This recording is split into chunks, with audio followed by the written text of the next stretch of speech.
Como para iniciar el orden del día, le damos la palabra al legislador Abdala, que es el convocante en esta comisión permanente, a la ministra de Industria y Energía, para tratar los contratos e informar sobre los contratos firmados con la empresa Shell para la construcción de una planta regasificadora. Adelante, legislador.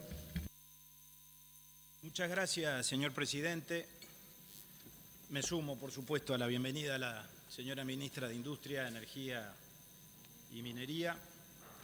Quiero agradecerle mucho su comparecencia en el día de hoy, que en sí mismo ese episodio es un episodio digno de reconocimiento, más allá de que implica el cumplimiento de una obligación de rango constitucional, como todos los que integramos este cuerpo sabemos. Quiero agradecerle también al cuerpo, a la Comisión Permanente, por la circunstancia de haberse hecho eco de nuestro planteo y haber compartido con nosotros la justificación de este llamado en la medida en que la moción respectiva oportunamente fue acompañada por todos los sectores parlamentarios que están representados en el Parlamento, en señal inequívoca de que más allá de las valoraciones políticas, todas ellas legítimas que cada quien realice sobre este asunto u otro, es evidente que, bueno, todos hemos coincidido en cuanto a que estamos frente a un tema que es menester que el Parlamento tenga acceso a información de calidad con relación a lo que con relación a este asunto está aconteciendo. Como usted lo ha señalado bien, señor presidente, el motivo de la convocatoria es el contrato que el Gobierno nacional, que el Estado, a través de dos de sus empresas públicas, ANCAP y UTE, y asimismo estas por la vía de la empresa Gas Sayago, que es una empresa controlada que en su momento ambas constituyeron, celebró con la empresa Shell para la eventualidad de que la misma invierta en la construcción de una planta regasificadora en el territorio nacional. Con relación a esto se ha venido desarrollando una muy larga negociación, señor presidente, que atravesó el año 2017, que fue anunciada por el presidente de la República en las postrimerías del año 2016, cuando el presidente dijo que la construcción de una planta regasificadora no estaba a partir de ese momento entre las prioridades del gobierno, pero sin embargo se iniciaba una etapa de intercambio con esta empresa multinacional que, repito, transcurrió durante todo el año 2017 y en la primavera del año pasado, por allí por el mes de octubre, el país tuvo noticias o trascendió que se había arribado a un acuerdo preliminar en cuanto a la suscripción de lo que el gobierno denominó un memorándum de entendimiento con esta compañía multinacional. Nosotros inmediatamente hicimos un pedido de informes, como corresponde, apelamos a los instrumentos de control parlamentario de los que gozamos, en el buen sentido del término, los señores legisladores. Ese pedido de informe fue cursado el día 27 de octubre al Ministerio de Industria, no obtuvimos respuesta del mismo por los canales normales, vencieron incluso ya los plazos legales con los que cuenta el Ministerio de Industria para darle respuesta al mismo. En el mes de noviembre la ministra compareció a la comisión investigadora que estudia los hechos del pasado referidos a este asunto, es decir, al proyecto fallido de la construcción original de la planta regasificadora que se procuró y que integramos esa comisión investigadora, entre otros el señor diputado Daniel Radío y también el señor diputado Amin Nifuri, que está aquí presente. En ese momento le preguntamos a la ministra, le propusimos la alternativa o la posibilidad de que, aprovechando su presencia, nos diera información sobre el contrato con Shell. La ministra se excusó y lo hizo legítimamente en cuanto a que estaba compareciendo una investigadora que estaba referida a un determinado objeto de investigación y que por lo tanto no entendía que no era el momento, más allá de la vinculación de un tema con el otro, para darnos información al respecto. Inmediatamente convinimos que comparecería entonces a la Comisión de Industria, que es la comisión del ramo y es la comisión especializada de la Cámara con relación a estos asuntos, y con el diputado Nifuri promovimos una convocatoria de la ministra. La ministra fijó la fecha del 6 de diciembre para comparecer, del último 6 de diciembre.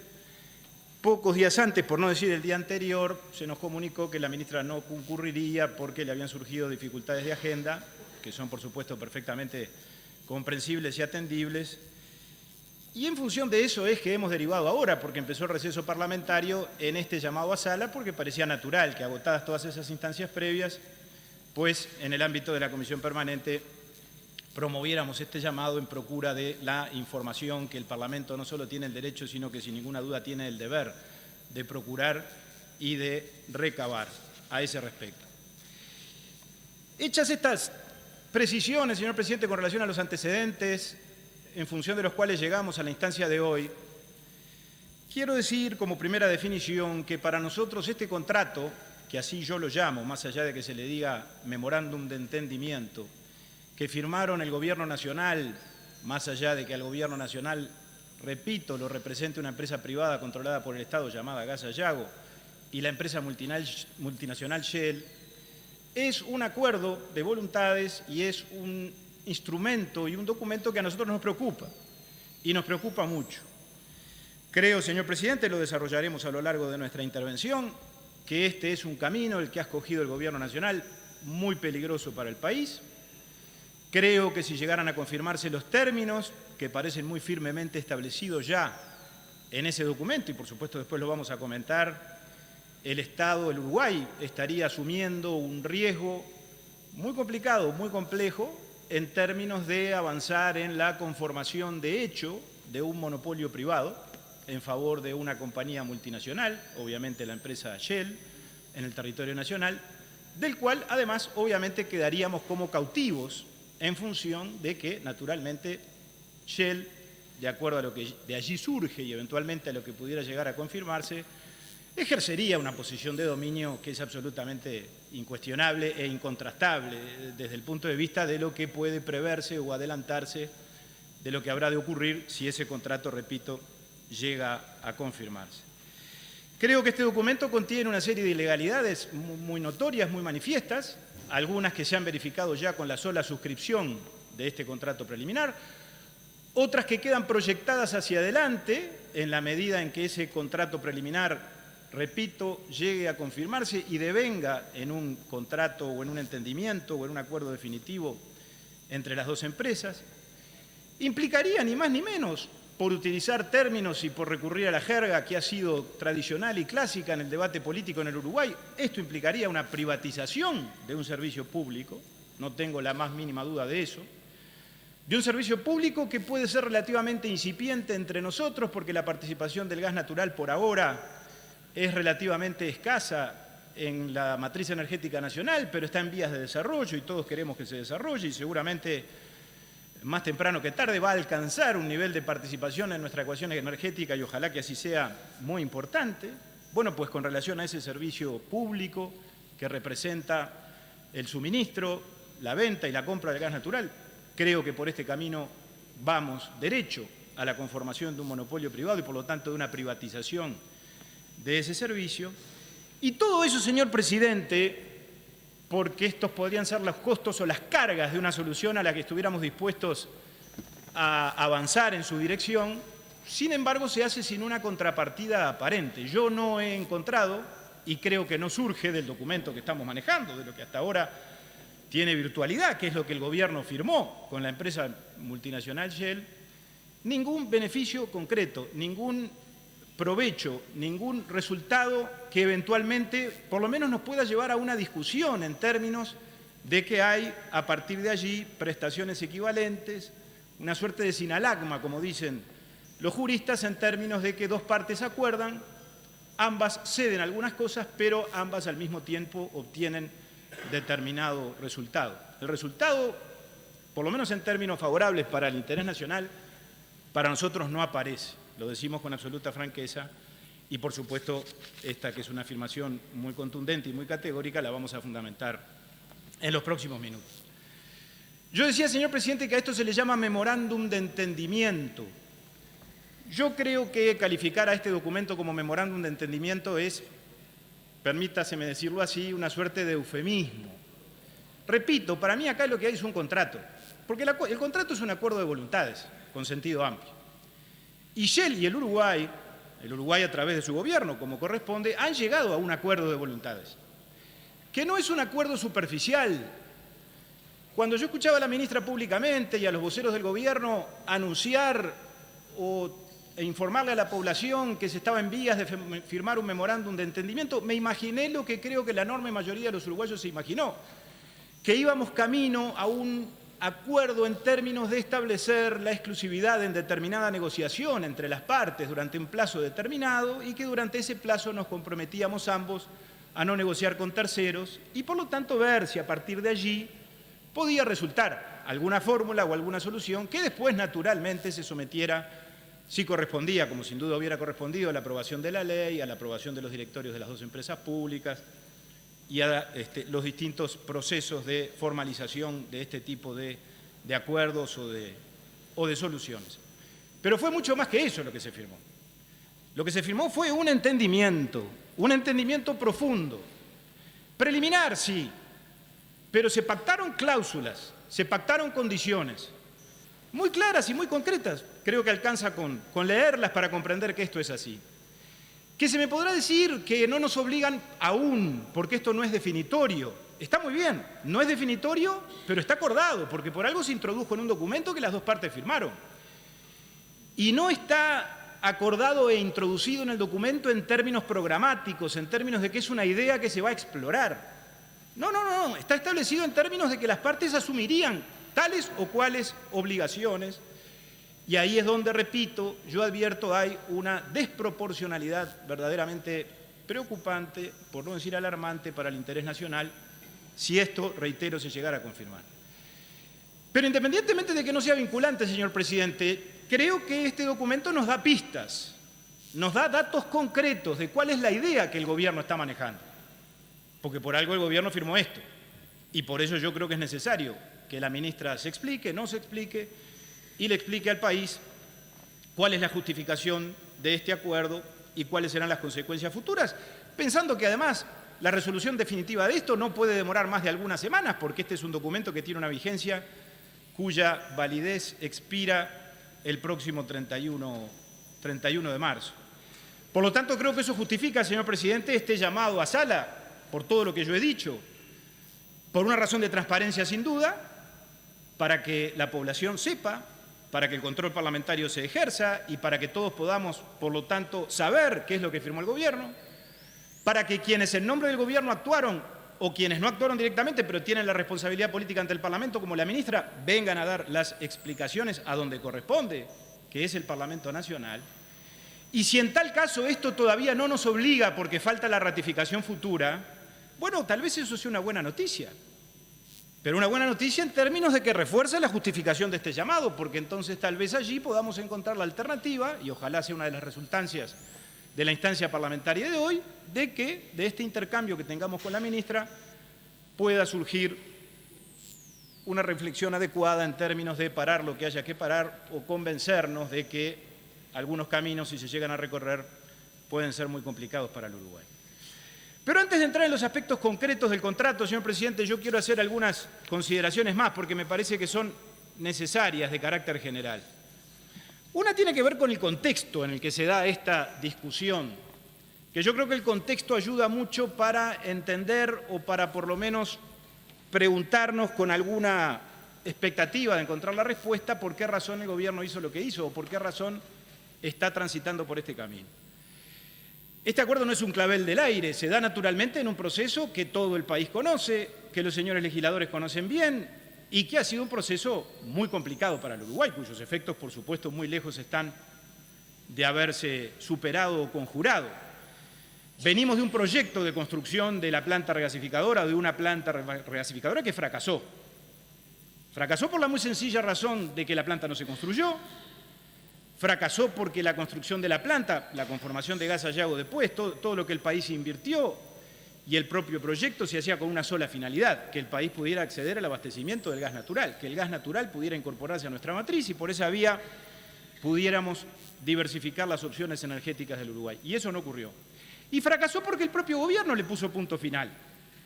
El propio gobierno a ese proyecto que inicialmente impulsó Gas Sayago, que después que se fue GNLS y se fue la empresa OAS del Uruguay, o por lo menos rescindimos con ellas el contrato respectivo, el gobierno hizo un nuevo intento por relanzarlo, ese nuevo intento en determinado momento el gobierno dijo no va más y le comunicó a las empresas que se habían presentado en esa segunda etapa que el proyecto quedaba sin efecto. O sea que hoy no tenemos proyecto, no hay proyecto. Pero sí tenemos lo que el proyecto nos dejó. Se recorrió un camino muy tortuoso con relación a eso. Hay una comisión investigadora, yo lo dije antes, que está actuando en la Cámara de Diputados, que a mi juicio ha hecho un trabajo muy fructífero, que ha constatado, por supuesto esto lo digo a título individual, como miembro denunciante de la misma, irregularidades muy claras, muy notorias, que seguramente van a estar en las próximas semanas en el informe que le elevemos al plenario de la Cámara de Diputados.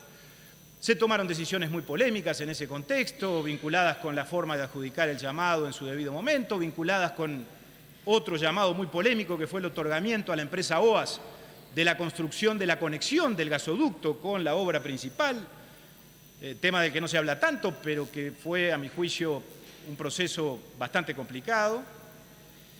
Y se gastó muchísimo dinero, y se sigue gastando mucho dinero en un proyecto que, repito, fracasó. Se perdió mucha plata, la perdieron los particulares porque hay decenas de empresas nacionales que están en un concurso que nunca termina y que tienen créditos contra OAS que no han podido satisfacer por decenas de millones de dólares. Y perdió mucho dinero la sociedad, perdió mucho dinero el Estado porque, bueno, hay recursos comprometidos en aquel proyecto que ya no existe de la terminal que iba a construir Gas Sayago por 155 millones de dólares. 167 millones de dólares de pasivos, 42 millones de dólares de capitalizaciones, un préstamo con la CAF que se ha empezado a amortizar el año pasado y que lo vamos a amortizar durante los próximos 10 años, de 80 millones de dólares, pérdidas de 17 millones de dólares en 2016, de 9 millones de dólares hasta septiembre del 2017, con lo cual el 2017 obviamente va a cerrar con una pérdida sensiblemente mayor. Y Gas Sayago, que es la burocracia que en su momento conformamos para impulsar un proyecto que no se hizo, que no se construyó, le sigue saliendo al país. Le va a costar en este año 2018, porque sigue funcionando, 10 millones de dólares de gastos de funcionamiento. Y yo creo que es muy interesante aquí que reflexionemos algo. Ayer la Cámara de Diputados terminó de darle aprobación a las medidas de alivio, entre comillas bien grandes, para determinados sectores del sector agropecuario, del área agropecuaria, y el descuento del IVA del gasoil, por ejemplo, que implica una renuncia fiscal de 7 millones de dólares, es mucho menos de lo que gastamos anualmente en el mantenimiento de Gas Sayago. Ya no digo en todo lo que Gas Sayago ha gastado en los más diversos fines y en los más diversos rubros, y ni hablemos, repito, de los pasivos y las capitalizaciones que se han concretado. Yo creo entonces que esto en algún sentido explica la posición del gobierno o la actitud, no la justifica. Y vuelvo, por lo tanto, al análisis del contrato que se firmó con Shell.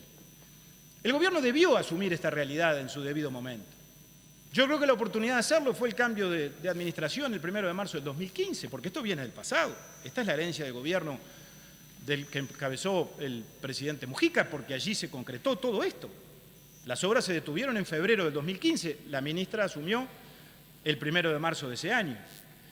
Pero sin embargo, en este tema como en otros, el gobierno del doctor Vázquez resolvió, con relación a asuntos que venían del pasado, hacerse cargo de los mismos y recibir la herencia sin beneficio de inventario.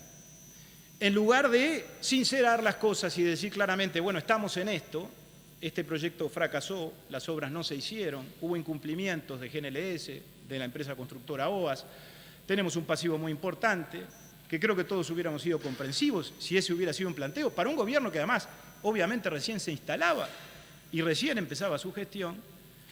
La actitud política fue diferente, fue la de hacer de cuenta que nada de eso aconteció, que el proyecto seguía en marcha, que se iba a terminar. El gobierno quiso disimular las cosas, quiso ganar tiempo, tirar la pelota para adelante, como se dice comúnmente, pero el problema es que esas cosas después también se pagan. Y es como una suerte de bola de nieve que crece incesantemente hasta que se vuelve prácticamente inmanejable. Y repentinamente apareció esta alternativa de negociar con Shell. Claro, cuando aparece Shell y el gobierno se aferra a esta última oportunidad de ver si puede de todo aquello rescatar algo, que ya sabemos que lo que se gastó en Gas Sayago no se rescata. Podremos eventualmente encontrarle un destino a la conexión del gasoducto terrestre que está construido. Está bien, pero de todo lo que yo dije, de todo el pasivo al que hice referencia, es una parte. Allí tenemos enterrados, permítaseme la expresión, 45 millones de dólares.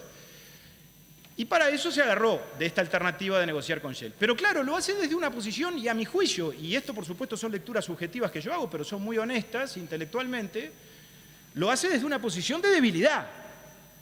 Lo hace llevado por el estado de necesidad, de que tiene un problema muy serio que se le ha generado, que es todo el que yo describí antes, y esa última oportunidad que se llama Shell, bueno, no la puede desaprovechar porque si no, entonces todo lo que ha intentado a lo largo de los últimos 3 años, que es corregir, que es direccionar, que es encaminar algo que venía desencaminado, no solo no habrá de concretarse, sino que el problema se habrá convertido en un problema bastante más grande.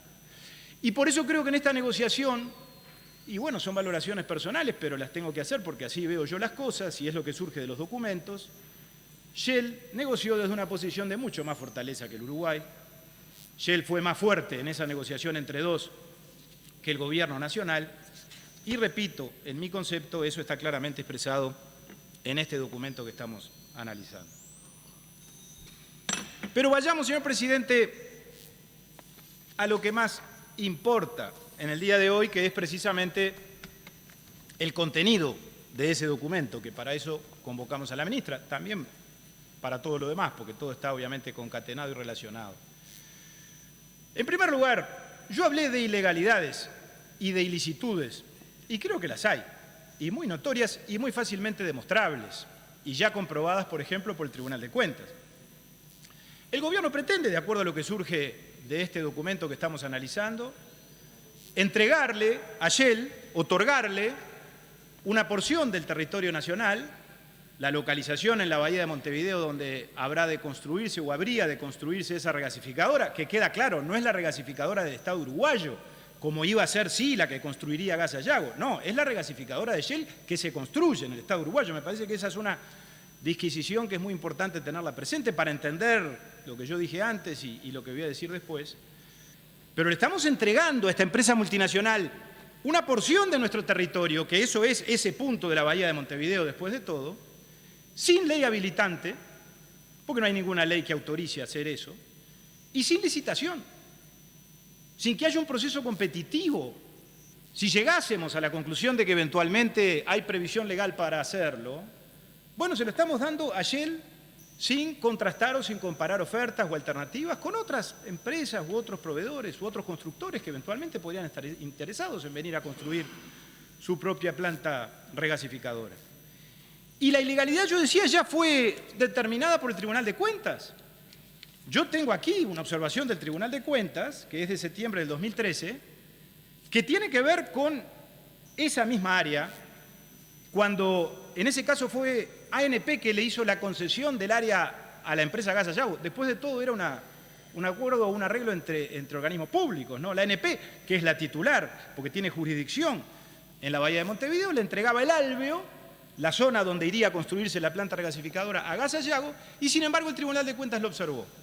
A pesar de que Gas Sayago es de propiedad estatal. ¿Pero por qué lo observó? Bueno, porque el negocio implicaba que después viniera un privado, que era el que iba a construir, mantener la planta y suministrarle gas natural al Uruguay.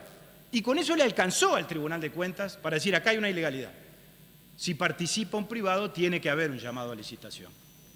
Y ahora el gobierno, ¿qué pretende hacer? Lo dice el documento, esa concesión que la ANP le otorgó a Gas Sayago y que fue declarada ilegal por el Tribunal de Cuentas, piensa utilizarla y cedérsela a Shell para que construya su terminal. Es una ilegalidad mayúscula, señor presidente.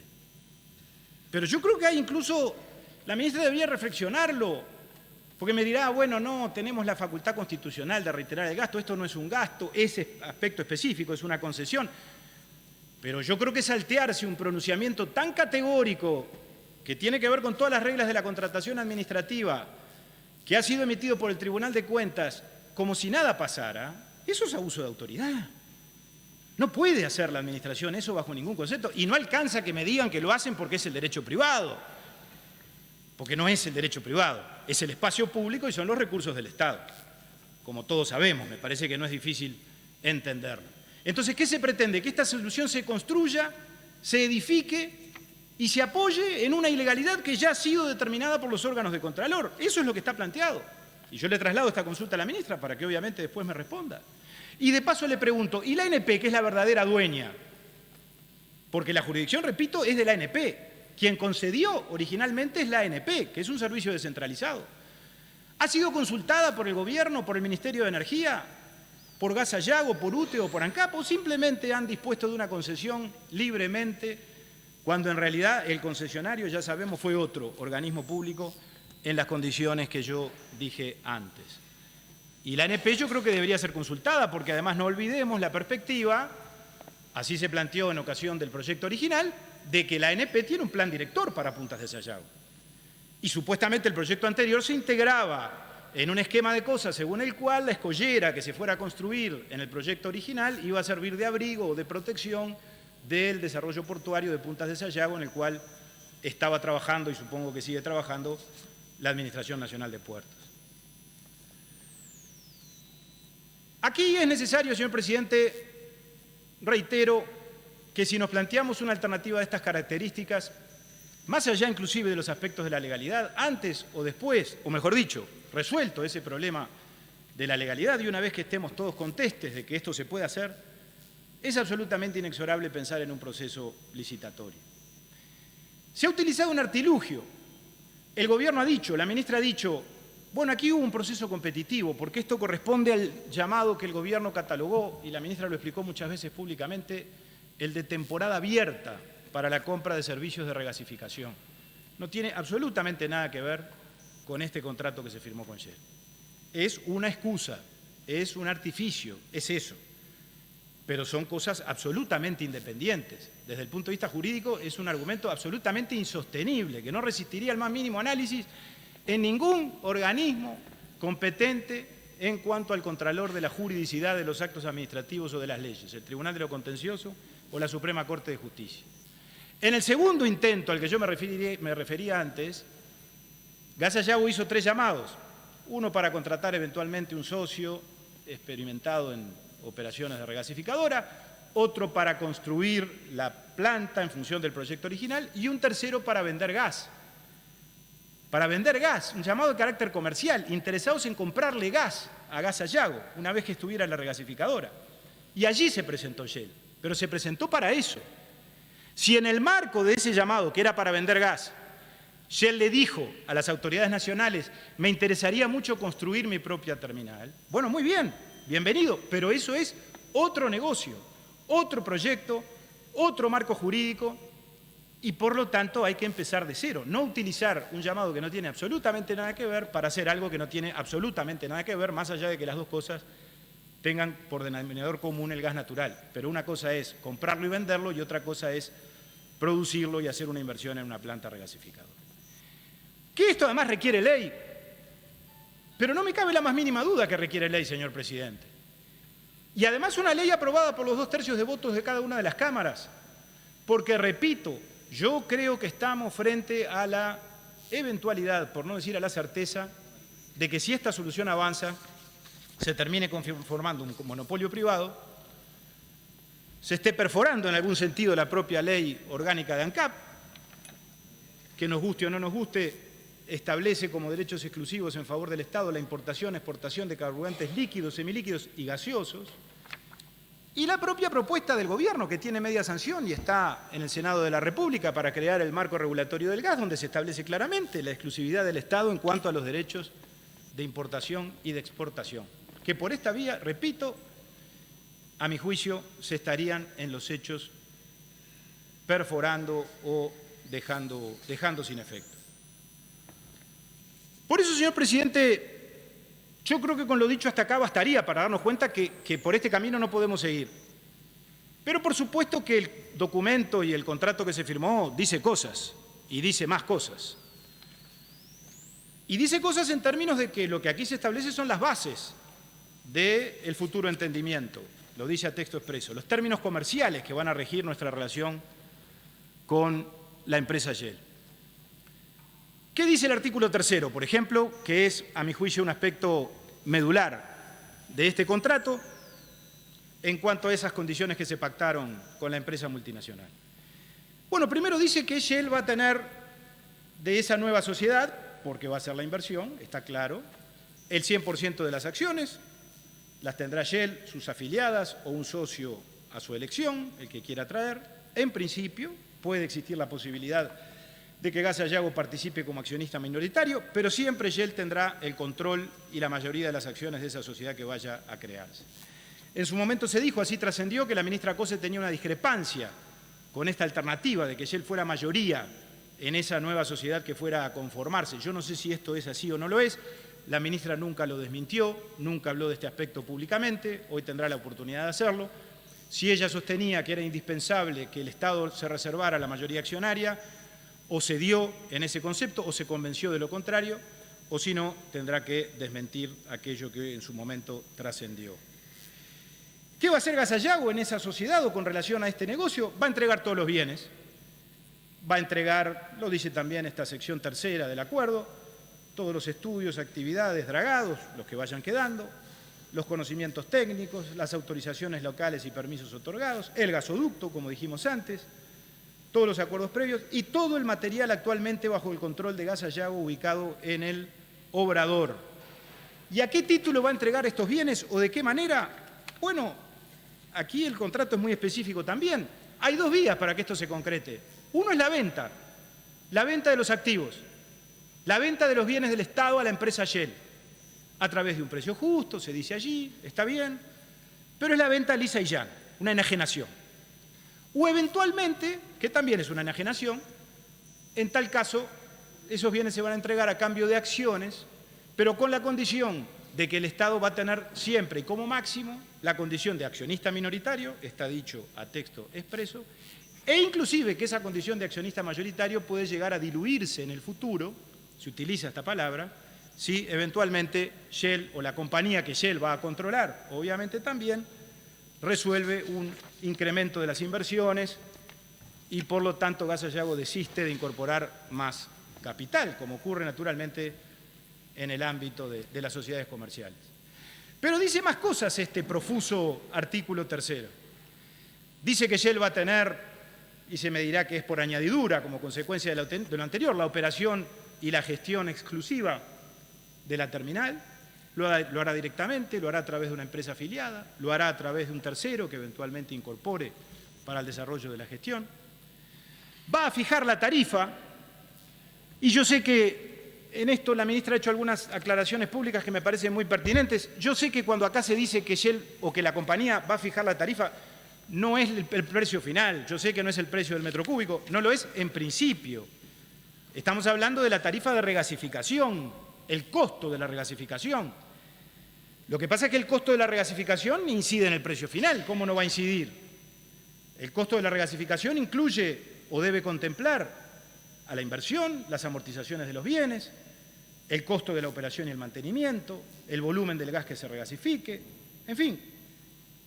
Yo creo que parecería razonable, más allá de que, repito, se trata de la tarifa de regasificación, no del precio final, que aquí se dijera no que la va a fijar Shell, sino que la va a fijar el Estado, que la unidad reguladora, por ejemplo, que el Poder Ejecutivo autorizará precios máximos, como lo hace hoy el Poder Ejecutivo con relación a las tarifas de distribución de gas natural por cañería, por ejemplo, o con relación a las tarifas para el transporte del gas a través del gasoducto. Pero acá no se dice eso, porque se podría haber aclarado. ¿Por qué no se aclaró? Capaz que se me dice es un problema de redacción. Bueno, puede ser. Me interesaría saber quién redactó este contrato también y en qué medida lo redactamos nosotros o en qué medida incidió en el estilo de la redacción la contraparte que hoy tenemos con relación a este negocio. Pero Shell además va a tener el 100% de los derechos de utilización de la terminal, no le va a pagar un canon al Estado, por lo menos eso no aparece, no está, va a usar el espacio público, pero aquí no dice que nos vaya a pagar un canon, no lo dice. Se podrá incorporar después, puede ser. En la versión original no está dicho. Y aquí llegamos, señor presidente, a un punto que yo mencioné al principio, en términos de tratar de encontrar el beneficio que eventualmente nosotros vamos a extraer de todo esto. Shell no va a estar obligada a abastecernos de gas natural. Lo que dice este documento que se firmó es eso. Podría no decir nada, como el canon, ¿no? Como en el caso del canon, no lo dice, pero ahora la ministra me dice, no, mire, no se preocupe, va a haber una cláusula que va a establecer claramente la obligación de Shell de abastecernos de gas natural. Pero a mí me preocupa lo que dice esto, no lo que puede llegar a decir o no decir un documento futuro. Acá dice que las partes se van a esforzar por atender la demanda interna. Y las palabras nunca son caprichosas. Y si esto fue un error, evidentemente es un error muy grave. Yo creo que debiera meritar una consecuencia a quienes intervinieron en todo esto, que yo no sé qué técnicos fueron los que negociaron. Pero si se puso que se van a esforzar, es porque se está hablando de una obligación de medio, no de una obligación de resultado. Mañana Shell nos dirá, mire, yo me he esforzado, realmente, me he preocupado por abastecer el mercado interno uruguayo. Ahora no he podido, porque ¿sabe qué? Hay cuestiones de costos, de precios. He tenido que atender primero el mercado argentino o he tenido que atender terceros mercados.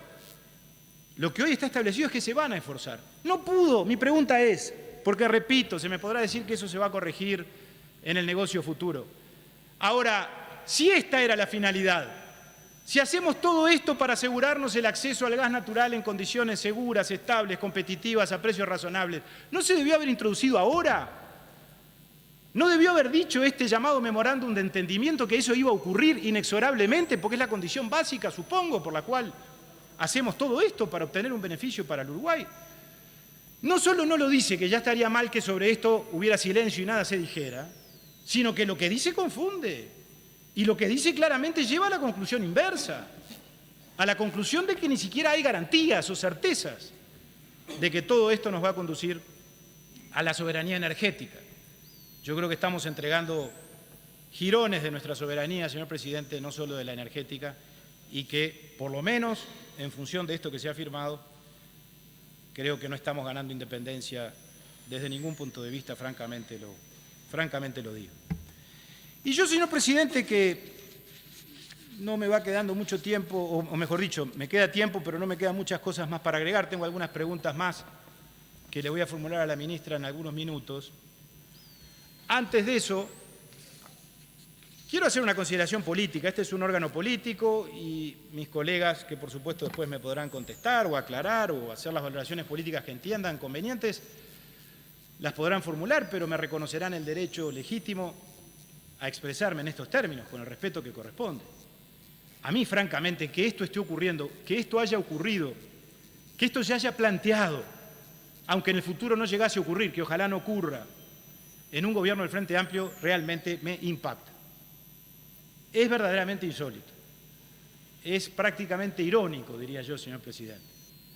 Un partido político que hizo prácticamente toda su existencia un tema central, el de la defensa de los servicios públicos, el de la defensa del Estado, su oposición a todas las formas de participación privada y de privatización de nuestras empresas, que tantas veces puso por delante el patrimonio público en términos de que afectarlo podía conducir a una violación o a una enajenación de nuestra soberanía, avance ahora o eventualmente se plantee la posibilidad de avanzar, y repito, ojalá que no avancemos, en un sentido estrictamente inverso a ese, realmente me parece sorprendente e impactante.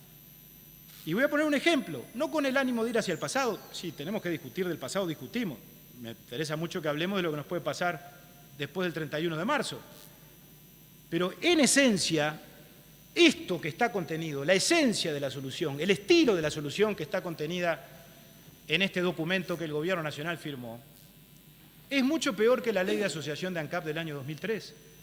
Es mucho peor. Y alcanza con analizarlo objetivamente. Y traigo ese ejemplo a colación porque es un tema laudado, respecto del cual la ciudadanía se pronunció. Aquella fue una ley en la que intervinieron prácticamente todos los partidos políticos porque hay aportes, es notorio, de legisladores de la época y dirigentes de la época del Frente Amplio muy conspicuos y muy representativos. Pero aquella ley establecía una asociación donde el Estado conservaba la mayoría accionaria, se reservaba las decisiones estratégicas a la hora de la marcha de la empresa, intervenía en la cogestión o en la coparticipación de la nueva sociedad que se creaba. Entonces yo no entiendo, señor presidente, porque todos sabemos los que estamos en este ámbito y los que nos dedicamos a la actividad política, que la actividad política es dinámica, pero por supuesto también reconoce límites y los cambios no son tan vertiginosos necesariamente. Solo me restan, como decía el señor presidente, algunas preguntas más. No la voy a someter a la ministra al aburrimiento de alcanzarle una hoja con preguntas como es de estilo y es una práctica parlamentaria para que nos vaya respondiendo como si fuera un examen, porque esto no es un examen. Supongo que habrá ido tomando nota de los cuestionamientos que hemos formulado y estoy seguro también que nos va a hacer una devolución al respecto. Pero antes de terminar, quiero hacer 3 o 4 preguntas muy concretas para agregarlas a lo que ya hemos expresado. En primer lugar, el acuerdo con Shell prevé en su artículo 2 la creación de un comité directivo y de un equipo de trabajo, integrado obviamente por ambas partes. Me interesaría saber, señor presidente, qué actividad ha tenido ese comité directivo y ese equipo de trabajo. Es muy curioso que el equipo de trabajo se reúne cuando Shell lo convoca. Parece que nosotros no tenemos capacidad de convocatoria. El convenio dice que el equipo de trabajo se va a reunir cuando Shell lo solicite. Pero bueno, quisiera saber qué ha pasado con relación a eso.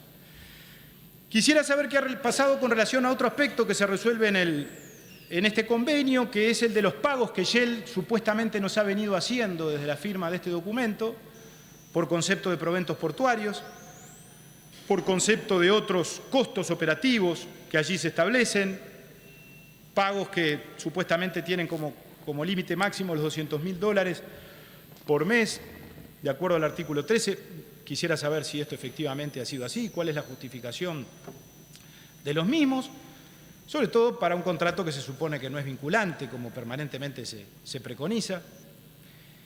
Y aquí quiero hacer otra consulta con relación a un tema muy concreto y lo quiero hacer con la mayor delicadeza y voy a ser muy claro desde el inicio, pero a mí me interesa saber, señor presidente, y creo que a todos nos interesará mucho saber y a la ministra le va a interesar responder, ¿qué papel le cupo en todo esto a la ingeniera Marta Jara, presidenta del directorio de ANCAP en la actualidad? Quiero aclarar, señor presidente, desde ya, yo no tengo motivos ni razones para dudar de la honorabilidad de la ingeniera Jara, todo lo contrario, y por lo tanto no dudo. Quiero ser muy enfático en eso. Pero hay evidentemente coincidencias que son absolutamente objetivas. Por aquello de ser y parecer. Incluso han circulado versiones de todo tipo de las que no me hago eco, que probablemente sean maledicentes, pero que en tal caso, por eso mismo, también es bueno que al respecto nos haga una aclaración la señora ministra. Y creo que todos sabemos a qué coincidencia objetiva me estoy refiriendo. La ingeniera Jara fue gerenta general y presidenta de Shell México entre los años 2008 y 2012. En el año 2012 dejó Shell México y se vino a hacer cargo de la gerencia general de Gas Sayago. Actualmente es presidenta de ANCAP. Al mismo tiempo, en esa condición, es vicepresidenta de Gas Sayago, donde además tiene el cargo de gerente general en reserva, cosa que nosotros hemos objetado, porque entendemos que es un tema ilegal. Esto lo hemos discutido mediáticamente con la ministra. No pretendo volverlo a discutir ahora, en principio. Pero yo creo, señor presidente, que más allá de que, repito, la ingeniera Jara haya actuado con rectitud, no tengo por qué pensar lo contrario, a mi juicio debió abstenerse de intervenir. Y por eso me interesa saber si participó. Por lo pronto tengo claro que votó en el directorio de ANCAP la aprobación del convenio. Se me dirá que es legal que lo haya hecho, y seguramente lo es. Yo creo que igual debió haberse abstenido. Repito, hubiera sido mejor, desde el punto de vista de la perspectiva que yo decía antes y a la cual estamos sometidos todos los hombres públicos, y las mujeres también, obviamente, que es la de separar determinadas cosas que si se mezclan, evidentemente pueden generar confusión. Otra pregunta, señor presidente, y es la penúltima. Quisiera saber si UTE en este momento negocia con Shell o con Gas Sayago o con ambos la posibilidad de firmar un contrato de compra de gas natural a la futura sociedad o a la empresa Shell en la medida en que este negocio llegue a concretarse. A mí me ha llegado información, que me adelanto a decir, no he podido verificarla, la quiero verificar en el día de hoy, para eso está la ministra, de que se estaría negociando en el ámbito de la UTE o analizando la posibilidad de asegurar la compra firme de 1,5 millones de metros cúbicos diarios de gas natural a esa futura sociedad controlada por la empresa Shell. Esto habría generado, y alguna manifestación pública hubo de algún funcionario, algún mando medio de la UTE, ciertas resistencias o reticencias de parte de los técnicos y los gerentes de UTE porque advierten que puede no ser la solución más conveniente para la empresa. Puede no ser la más conveniente para la empresa porque implicaría eventualmente obligarla en forma irrevocable, sin flexibilidad, a comprar, eventualmente por régimen de take or pay. No sé si es así, lo pregunto, y por lo tanto atarse a un solo proveedor en condiciones que pueden, repito, no ser las más favorables. Y si esto fuera así, se daría un contrasentido también bastante irónico. Por un lado, no obligamos a Shell a que nos abastezca de gas natural, pero nos obligaríamos nosotros con Shell sí a firmarle un contrato para asegurarle determinada venta que para Shell eventualmente puede ser provechosa o conveniente. Y finalmente, señor presidente, y le pido disculpas a la Comisión Permanente y a la ministra si me he extendido un poquito más de la cuenta, pero bueno, hace tiempo que queríamos hablar de esto con la ministra y obviamente el paso del tiempo hace que uno vaya acumulando dudas e interrogantes y vaya recogiendo información. Quiero hacerle la pregunta que debió haberle hecho al principio o que en tal caso está en el principio y en el final de este llamado. ¿En qué estamos hoy con relación a este asunto y en el marco de este contrato o memorándum de entendimiento? El Gobierno va a tener que tomar una decisión en las próximas semanas, antes del 31 de marzo. Hay versiones circulantes, que también las traslado, de que Shell estaría por pedirnos una nueva prórroga de 6 meses eventualmente para tomar una decisión final. No sé si esto es así, se lo pregunto a la señora ministra. Que Shell estaría enfrentando algunas dificultades en la Argentina con relación a otros proyectos que está impulsando en la Argentina, donde creo que está construyendo su propia planta de regasificación, no sé si en la localidad de La Plata o en Bahía Blanca, no lo sé, importa poco, no me importa mucho estos efectos, pero nos estaría eventualmente pidiendo un tiempo más para tomar una definición. Si es así, creo que ya nos iríamos demasiado lejos, porque nos iríamos a la primavera de este año. El país ya prácticamente va a estar iniciando la campaña electoral. Por supuesto, esto se puede concretar durante la campaña electoral, pero también es verdad que si se concreta durante la campaña electoral, no olvidemos la perspectiva de que esto es comprometer al país hacia adelante, ya no solo al próximo gobierno, sino a los próximos gobiernos, y por lo tanto comprometer la política energética del Uruguay durante mucho tiempo. Y esa pregunta me conduce a otra, que probablemente sea la última. A mí me interesa saber si el Gobierno Nacional, cuando llegue a una conclusión o a tomar la decisión definitiva, se propone informarle al país e informarle al sistema político de la decisión que va a tomar, o si nos vamos a enterar por la prensa, o si tendremos que empezar de nuevo el peregrinaje de convocar a la ministra a una comisión, a la otra, a la comisión permanente, interpelarla, porque estas son decisiones demasiado importantes que comprometen demasiado la suerte del Uruguay. No son medidas de buena administración, simplemente. Son medidas que hacen a lo estructural, que comprometen la suerte y la marcha del país en las áreas estratégicas, en este caso en el área de energía, señor presidente. Y repito, con relación a un tema que en el futuro puede eventualmente representar una importancia equivalente a la del abastecimiento de petróleo, por el desarrollo que está teniendo el gas natural en el mundo, que sin duda es muy importante y a nosotros eso obviamente más tarde o más temprano e irremediablemente nos va a alcanzar. Por lo tanto, señor presidente, créanme los señores legisladores que he recortado sobre la marcha algunos otros aspectos que pensaba mencionar, tal vez los vuelque más adelante en alguna otra intervención, pero en términos generales estos eran los aspectos que queríamos trasladar, las preocupaciones que nos animan, nuestra visión sincera y honesta de los pasos que el Gobierno viene dando, que los consideramos profundamente erróneos en la medida en que no se corrijan. A tiempo estamos, y tal vez esa sea la particularidad de este llamado, de que esto se corrija, porque este acuerdo o este documento no es definitorio, y por lo tanto a partir de ahora estaremos a lo que la señora ministra nos responda, señor presidente, y por supuesto después haremos como corresponde alguna valoración o comentario adicional. Por ahora nada más, muchas gracias.